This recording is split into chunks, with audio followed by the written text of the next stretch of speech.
Right, continuing on with this question. Bloody phone call here, so we timed it out alright. So the complex numbers 3 plus 2a and 5 minus a are the first two terms of a geometric sequence. Now, when you see this, take your time. Geometric sequence. An example of that, say if I had the numbers 2, 6, 18, 54. That's a geometric sequence, because each previous term is being multiplied by what's known as a common ratio. So there's being multiplied by 3 each time, by 3, by 3, by 3. In order to work out that common ratio, what you do is divide the second term by the first term, or the third term by the second term. Always divide it by the term before it. So in this it would be 6 over 2 is 3, which is the same as 18 divided by 6, which is 3. And we get our common ratio, or 54 divided by 18. So that's what you've got to know about a geometric sequence.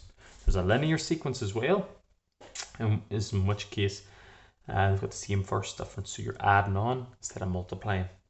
Now, they could get smaller if our common ratio is a fraction.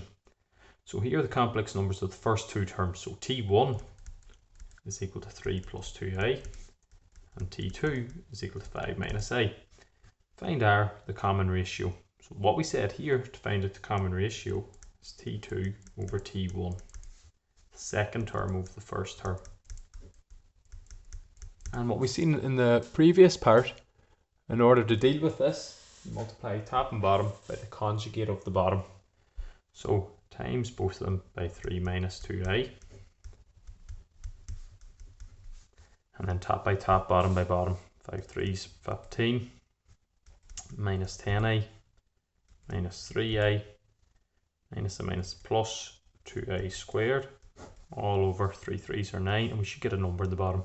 Minus 6a plus 6a minus 4a squared. And once you see your a squared, throw in your minus 1.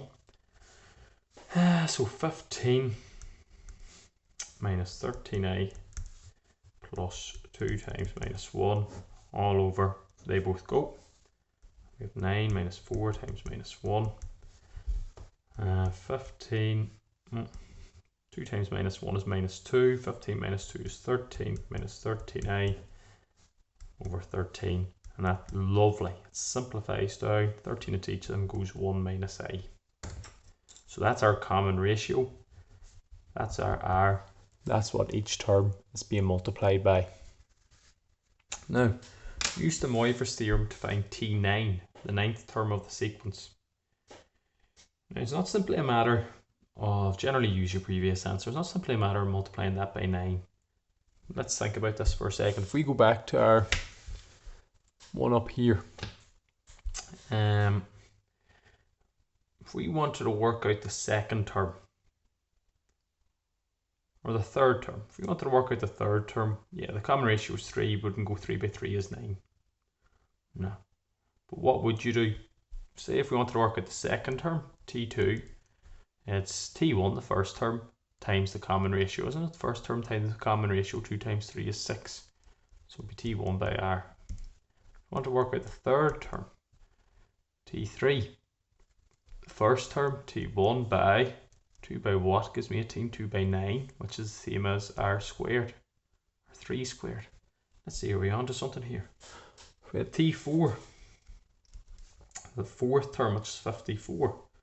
So here will be t1. We're trying to get a pattern emerging here. By the common ratio, we'll try r cubed. R cubed, 3 cubed, 3 3's are 9, 9 3's are 27, 27 by 2 is 54. We're good. So if I wanted t9, what would it be? It would be t1 by, this always seems to be 1 less. So it's going to be r to the power of 8. So that's what we're going to have down here. That takes a bit of footering. t1 by r to the power of 8. So this is where we're going to use the Moivre's theorem. Our r is 1 minus a to the power of 8. Take you a long time to multiply that out 8 times. So now we do your de Moivre. There's a real, imaginary. Do your unit circle if you like. 0, 90, 180, 270, 360. Cast. As Plunkett says, 6 in the city. And then down here, 360 minus a. Now where are we? 1 minus a. There we are down there. So whatever reference angle we get, take it away from 360. Now I've seen someone wrote mad. Must get out your modulus. So square root of a squared plus b squared. Square root of 1 squared plus minus 1 squared modulus square root of 2. It's the distance from the origin. And then the argument, tan inverse, imaginary over real, 1 over 1. Ignore the minus sign. Minus just telling us what section we're in. Throw that in your calculator and you get 45 degrees. So that means then our thing is 360 minus 45 is 315.